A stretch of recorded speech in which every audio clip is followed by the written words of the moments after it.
Hello everyone, this is Amit Goswami, quantum physicist, consciousness researcher, and quantum activist. I want to talk to you about something that has become big political news these days. The question of truth. Is truth relative?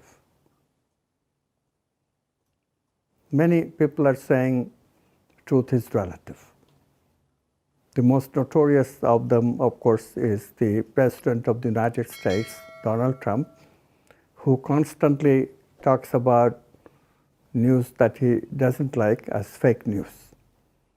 And he is the biggest spreader of fake news in America, at least. So what is going on? Is truth relative, that everyone can see one side of it and you have to give validity to everyone's truth? You know, we settled these things once. Modern science was created with the idea that there is only one explanation for every natural phenomenon, and therefore it does not really make sense to talk about truth in a relative way.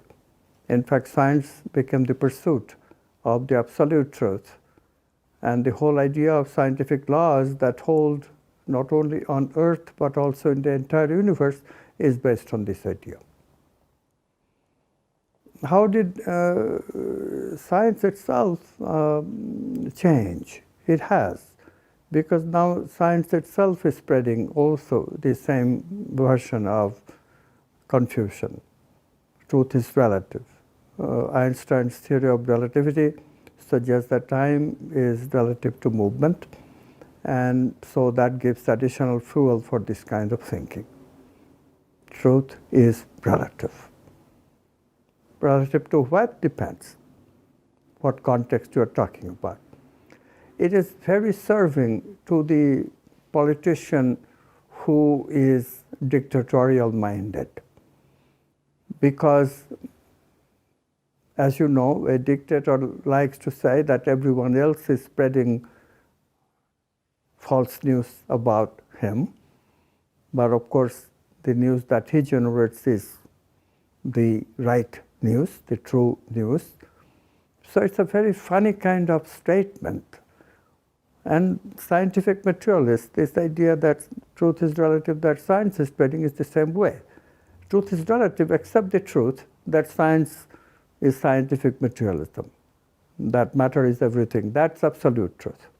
So every one of these things are based on a self-disproving proposition. They themselves are saying that no, there is one absolute, what I'm saying. Everyone else's truth is relative. And that shows you the falsity of the basic premise. Fortunately, all this can rest, because there is now a new science, a new scientific worldview based on quantum physics, which is telling us things very differently than all this, bringing back the idea that there really is truth, which has to be absolute, otherwise the universe would disappear.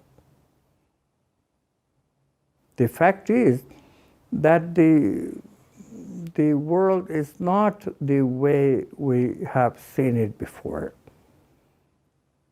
The fact is that quantum physics has discovered, and this is not debatable, this is a discovery from experimental data. We cannot debate it.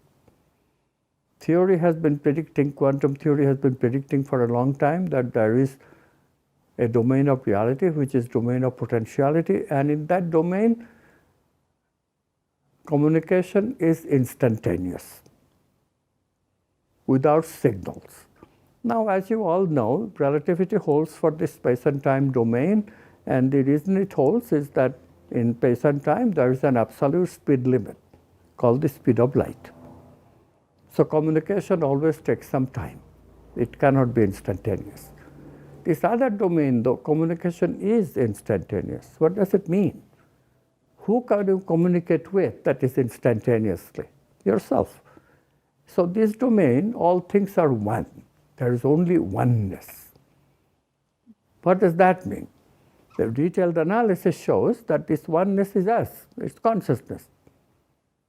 Consciousness then is what? Consciousness then becomes an absolute.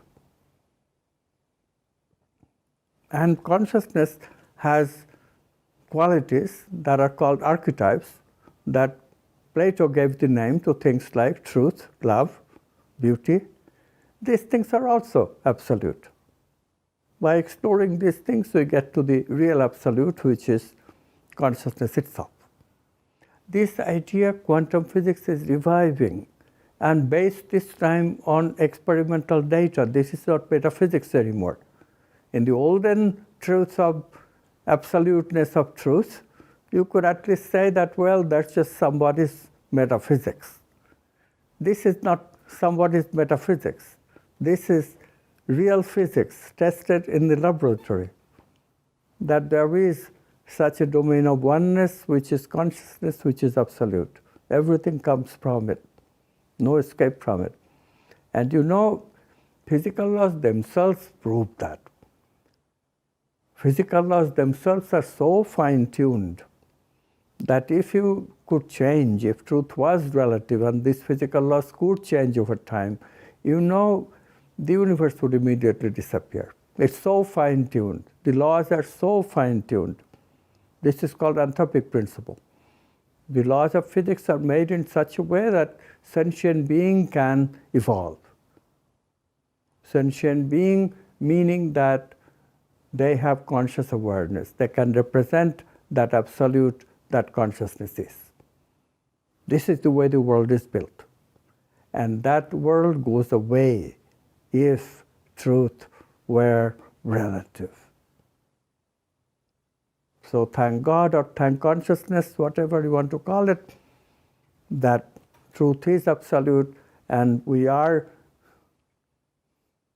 pursuing absolute truth, and there is a thing called fact, and we don't need to have battles about relativity of truth or whose news is fake. Yes, people will always give fake news because opinions are an inherent part of human beings. We give opinions about facts. And for a long time, even movie makers are saying that yes, when we see something, my perception may not exactly be the same as another person's perception. This is called the relativity of representation making. So indeed, representations will always be a little faulty, and this is why the search for truth will always go on. Absolute truth is something that can never be represented. Any representation will be relative. So in that sense, there is a certain amount of relativity of truth, but it is very important to recognize that ultimately truth is absolute so that we can go on and refine our methods of finding truth better and better so that we come closer and closer to absolute truth. So similarly, we should try to witness an event so that we come closer and closer to what is fact. And then all these debates disappear. Then the bending of truth to your own advantage, that disappears, and we can all live in peace with each other. Thank you.